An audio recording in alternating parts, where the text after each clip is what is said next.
Consider a simple experiment. Over here, you have been given three threads. Let's call them A, B, and C. Now, in how many ways can you tie them? Obviously, you can tie these three threads in many ways, but over here we consider two possible ways in which you can tie these three threads. Now, the first case is when you tie these threads in an end-to-end fashion. So as you can see, threads A, B, and C have been tied at an end-to-end fashion. That is, A has been tied with B and B has been tied with C. If you notice closely, you will find that in between any two threads, that is A and B or B and C, there is only one common point. Even if you were to tie A along with C in a circular path, even in that case, A and C would have had just one common point in between them. Now there is another way in which you can tie it. Over here, we tie A, B, and C in the manner shown. Now if you observe closely, you will find that there is more than one common point in this case, because the strings or the threads have not been tied end to end. Instead, all these three strings have been tied at this end as well as at this end. So all these three strings have two common points. So in the first case, there was a single common point. In the second case, the three threads have two common points. So just like we can tie these threads in this manner, we can also tie or place resistors in a similar manner. So let us find out how it is done so and what we call these different arrangements. We have considered when a case where the resistors have been tied in an end-to-end fashion. That is, the green resistor has been tied with the blue end and the blue resistor has been tied at the red end. So in this way, the green, blue and the red resistor have been tied end to end. This arrangement is known as the series connection of resistors because they have been connected in series or in an end-to-end fashion. Similarly, just like in the case of threads, the resistors can also be connected in this manner. Over here, in between the three resistors, there are two common points as you can see. In series connection, there was only one common point in between the two resistors. In this case, there are two common points between any of the resistors or all three resistors.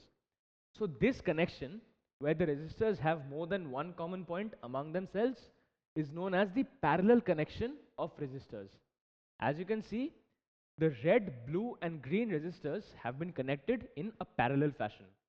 So series connection and parallel connection are the two methods in which the resistors can be connected. Now we consider a simple circuit diagram. In this circuit diagram, we have considered a source of voltage and a resistor that has been placed along with the voltage source. Now obviously when the circuit is completed, a certain amount of current I will flow through the resistor. Now let us find out how and what happens to the circuit current which flows through the entire circuit when we consider a series connection of resistors and when we consider a parallel connection of resistors. So initially, at first, we consider a parallel connection of resistors. Here, resistors R1, R2 and R3 have been connected in parallel and they have two common points in between them, A and B. That is, these three resistors have been connected in parallel across AB and a voltage has been applied across these resistors. So a current I is flowing through the circuit. Now what do you think will happen to the current I once it reaches point A? Because there are three possible ways in which current can go. Do you think current will go in this way along R1 or in this way along R2 or along this way, that is along R3? Interestingly, current actually branches out in these three resistors and flows along each of these resistors but in different quantities. So along resistor R1, current I1 flows, along resistor R2 current I2 flows, and along resistor R3 current I3 flows. So what can we say? We can say that current I has branched out into three branches along the three resistor branches, I1, I2 and I3. So these currents travel along the length of the resistor and again they meet at point B. So what do you think will happen when they meet at point B? All these three branches of currents, I1, I2 and I3, will combine again and give us back the current that was flowing through the cell. So we get back current I, which again returns to the cell and is circulated throughout the entire circuit. So in a parallel connection, what will happen if we have three connected bulbs? As we saw, that current is branching out into each resistor arm. So let us say we have considered three bulbs in place of three resistors that are connected in parallel. So if we disconnect any one bulb, we will notice that only that bulb gets switched off. The other bulbs remain switched on because the current in those branches are still flowing and it is not dependent on the current that is flowing through the middle branch. So now we consider a series connection. Over here, resistors R1, R2 and R3 have been considered in series. You will notice that they have only one common point in between them. That is, the common point in between R1 and R2 is this, between R2 and R3 is this, and between R1 and R3 is the cell. So since these resistors have been connected in series, what do you think will happen when a current is circulated by the voltage source? As there is no separate branch for the current to branch out, current that flows through the resistors is equal. That is, the current I flows through resistor R1, the same current I flows through resistor R2, and the same current I also flows through resistor R3. So there is no branching out of current and the same current is flowing in all the resistors in a series connection. As you can see, the same current I is circulated around the circuit and it is flowing through each of the resistors. So when we connect a series of bulbs in a series connection, since the current flowing through them will be the same, what do you think will happen if we pick up one bulb? That's right. All the bulbs get disconnected simultaneously. Why? Because as we learned in a series connection, the same current is flowing through all the resistors, in place of which we have considered these bulbs. So the same current is flowing through all the bulbs. So you can see that when all of the bulbs are connected, all the bulbs will glow. But even if one bulb is taken up, like in this case the first bulb, the bulbs get switched off. Even if the second bulb is taken up, the bulbs are switched off, and likewise for the third bulb. So now we want to get into a bit of mathematics and calculations for series connections and parallel connections. Now if you recall from our previous discussion, a voltmeter was an instrument which can be used to measure the voltage across any 2 points in a circuit. So if we have to measure the voltage across resistances in a series connection, how would we do so? In a series connection, let's say we have to measure the voltage across R1, across R2, as well as across R3. So what we simply do is, we connect a voltmeter across each of the resistances. Now if you observe closely, you will find that the voltmeters have been connected in parallel with the resistances. Now why do you think they are connected in parallel? This is because the voltmeter is an instrument which has a very high resistance of itself. The work of the voltmeter is to measure the voltage difference. So if the voltmeter was connected in series with R1, R2 and R3, due to its extremely high resistance, it would not have allowed current to flow through it. This is the reason why the voltmeter is connected in parallel, so that a minimum amount of current flows through the voltmeter or absolutely no current, and all of the current passes through the resistances as is required in a series connection. So once we have connected the voltmeters in parallel across R1, R2 and R3, we can measure the voltages that have been developed across them by the respective voltmeters. So let us say the respective readings of the voltmeters is as follows: V1 for R1, V2 for R2 and V3 for R3. Now these are the voltages that have been measured across the resistances, and the net voltage, that is the total voltage across R1 to R3, is V, because V is the potential that is being supplied by the cell. So what can we say? We can say that V is nothing but the sum of the individual potential differences that have been developed across the resistors. So V1 plus V2 plus V3 will give us V, that is the potential supplied by the battery. Now from Ohm's law, we have studied that V is nothing but IR.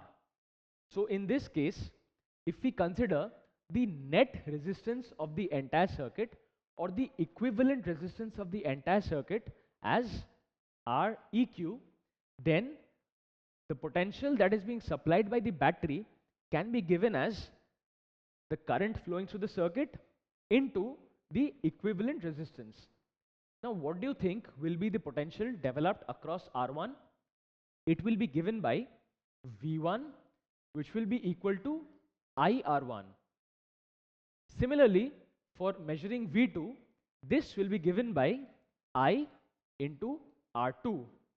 And likewise, for V3, it will be given by I into R3. Why? Because the current that is flowing through the resistors is remaining the same. And if you observe closely, that this is the relation we had obtained for V1, V2, V3 and V. So if we sum V1, V2 and V3 and equate it with V and put the values in terms of current and resistance, we come up with this equation. So as I is common, we can cancel it out by taking it common, and the resulting equation that we get is R equivalent is equals R1 plus R2 plus R3.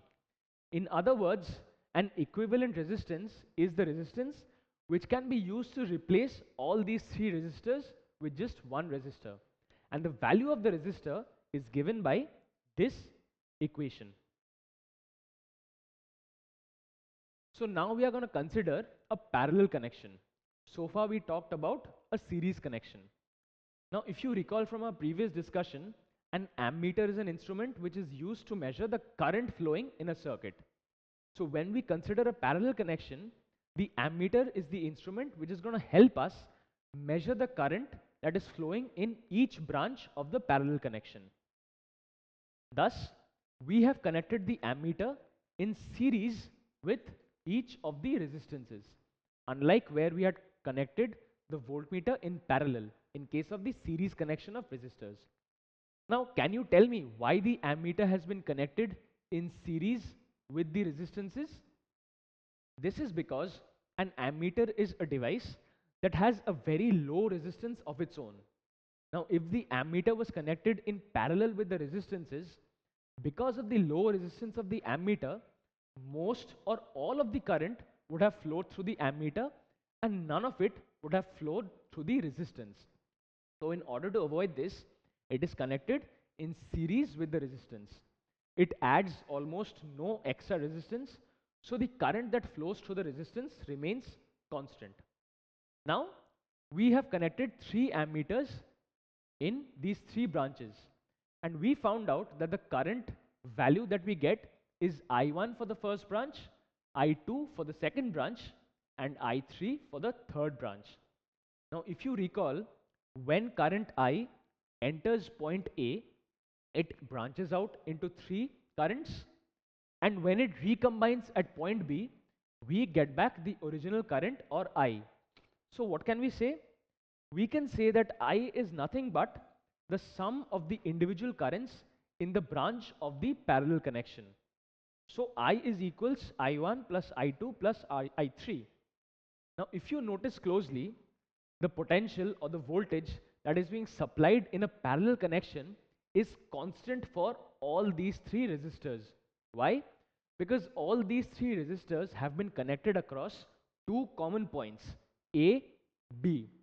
So since the potential difference across AB is V, the potential difference across each resistor that has been connected across AB is also V. So from Ohm's law, what can we write? We can write current I1 as V upon R1. We can write current I2 as V upon R2. Similarly, we can write current I3 as V upon R3. Now, since the total current flowing in the circuit is I, if we consider an equivalent resistance of R EQ, we can write I as V upon R EQ. Here V is the potential supplied by the battery and R EQ is the equivalent resistance of the parallel connection of resistors. Thus, if we use this expression and add the values we got for I1, I2 and I3, we come up with this relation. So since V is common on both sides of the equation, we can cancel it out and we get a resulting equation that is I1 by R EQ is equals 1 by R1 plus 1 by R2 plus 1 by R3. Over here, R EQ is the equivalent resistance of the parallel connection of resistors. That is a resistance that can be used to replace these three resistors. So what did we learn? We learned that a term called equivalent resistance. So how can we define equivalent resistance? Equivalent resistance is the resistance which can replace all resistances of a circuit to get the same value of current for a given value of voltage. So in case of a series connection, if we replace R1, R2 and R3 with their sum, that is R EQ, we will get the same value of current for the same voltage across the resistance. Similarly, in case of a parallel connection, if we replace R1, R2 and R3 with R EQ, we will get a same value of current for the same amount of voltage. So now I have a small question for you. This question is a sum. In this sum, a circuit has been provided and a voltage difference has been applied across A and B. Now we have to find out what the equivalent resistance of this circuit is. And the respective resistances have also been given. That is 2 ohms, 4 ohms, 3 ohms and again 4 ohms. So let us find out how we can calculate the equivalent resistance of this circuit. So we consider this resistance as R1, this resistance as R2, this one as R3 and this one as R4. And the respective values of the resistances have been given. Now to begin this problem, we need to analyze what has been shown to us. If you consider the circuit closely, you will find that this branch of the circuit and this branch of the circuit are parallel to one another. However, in these respective branches, there are two resistances. So if we consider one branch separately, we can see that these two resistances are in series with one another. So let us say we name this branch 1, 2 and this branch 3, 4. So let us find out the resistance of branch 1, 2. Since the two resistances R1 and R2 are in series, we simply add their values 4 plus 2 to get 6 ohms. Similarly, if we have to consider the equivalent resistance for branch 3, 4, we simply add 4 plus 3 and we get 7 ohms. So the respective equivalent resistance of each branch is 6 ohms and 7 ohms. So now what can we say? We can say that this 6 ohm and 7 ohm are parallel to one another. So we draw the equivalent circuit for resistance R12 and R34.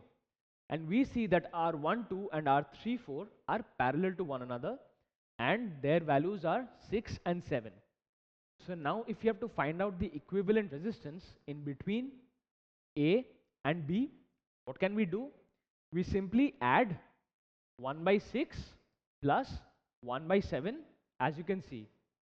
So once we do this, we have to find out the LCM. So the LCM of 6 and 7, 6 into 7 is 42. Thus we can write the entire expression as this, which is nothing but 13 upon 42. So thus we get 13 upon 42, and this is equal to 1 by R EQ. That is the equivalent resistance in between A and B of the circuit. So if we simply take the reciprocal of this fraction, we will get the value of R EQ as 42 upon 13 ohms. Thus, we find that the effective resistance of the combination of resistances that was given to us is nothing but 42 upon 13 ohms.